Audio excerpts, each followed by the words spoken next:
Right, the van we bought is in pretty good nick, and it is lined out with plywood like that. But obviously I want to, and the wheels are, arches are boxed in like that. But I want to see what I've got, and I want to run a wire to an outside, a rear cigarette light socket, because this one doesn't seem to have the wire that should be there. I've searched and searched. So I've took the that box off, the wheel arch. These can all go back if they need be. And I've took the big sheet of ply off here. And now I'm exposing some space, because behind here I think there's a lot of space. So I'm just taking those black poppers off, which once again come off about as easy as you can imagine. So you just put a screwdriver in and pull them out, take them out, put them in the pot. There's a special slot for the screwdriver which isn't there. You put it in it, pull them out, put them in your pot. So they're that easy.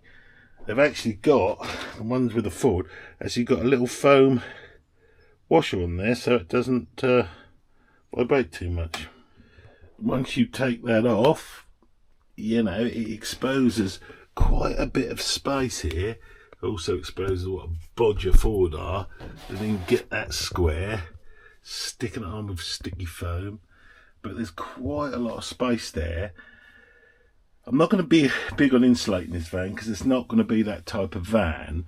But I'm thinking I can make some sort of box in there, and that'll be a space to store some stuff in. Don't know yet, haven't given it massive thought, but this is giving us some space now to get the cable in for that rear socket outlet over there. And now to take this bit off, exactly the same, very easy as you saw. Alright, taking that one off, you expose an interesting shape and stuff with a shitload of electrics. So I think that one will be going back on, and it will only be this one that will be left open. I will, just for the hell of it, put some insulation in there, I suppose. Notice I've got a big bow in this. It's cut too big, which is interesting. Have to heck fix that. Yeah, because we tend to cover them with that stretch carpet. So, very lucky boy, it's Saturday morning, so we're indoors. My Saturday morning treat. We've done me a cooked breakfast. She seems to be having something healthy. And Popstar just wants to lick the plate when we've finished. What a pikey. Nice hair. Right, now to gain access to the battery. So apparently on these, you pump the seat up as far as it will go. Crikey, be a midget in this. That'll do. And then slide it as far forward as you will go.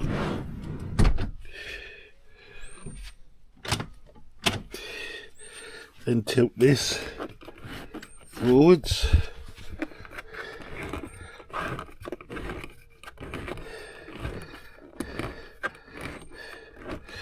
And then the battery is in there. So I think you undo those two nuts, plastic thing off, then you get access to the battery. Well, my socket outlet works from yesterday. I've connected the site hub up cable. I'm charging the Ford battery. I think that's the original battery from 16. I think that needs replacing, but for now I'll use it because it's not keeping a good charge at all. Well, it hasn't been, but the van has been standing. Anyway, that's working, so we're putting some charge in it. So that's a 12-volt hole that the cigar lighter's port is going to go in. I had to Dremel that out with me Dremel a bit, because that was a bit too small, but let's see if I can find a little bit of paint to go on those bare surfaces, mind you, it's inside, so that won't corrode. But that is proven that my power is working, because that is a 240 volt Dremel. Made a little loom up, so we've got a negative there to connect to that bit on the battery there, a positive there with a fuse. I shall mark the fuse holder so I know which one it is. That we click to the positive of the battery, and then there's a little route. There's going to be a boxing in here of some sort, so we don't know what. So a little route there down the floor, along there. This floor is going to stay, and then in there there'll be a good route, and there to the point.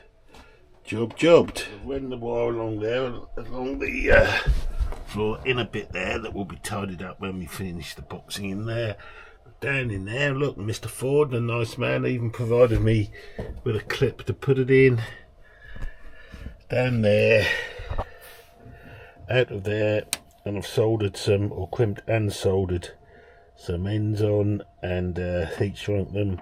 So I know it's got to fit the fitting in. So there it is wired in, just a little on that nut in there, on that nut in there, and with badly written cigar wear, so I have labelled the fuse, otherwise they're not knowing where your fuse is. Now to give it a test. There's the test, and this is what I'll mainly be using it, the Itty Whip pump.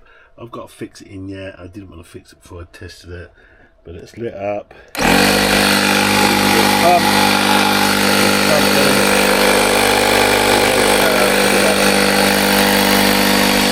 That'll do me, thanks for watching.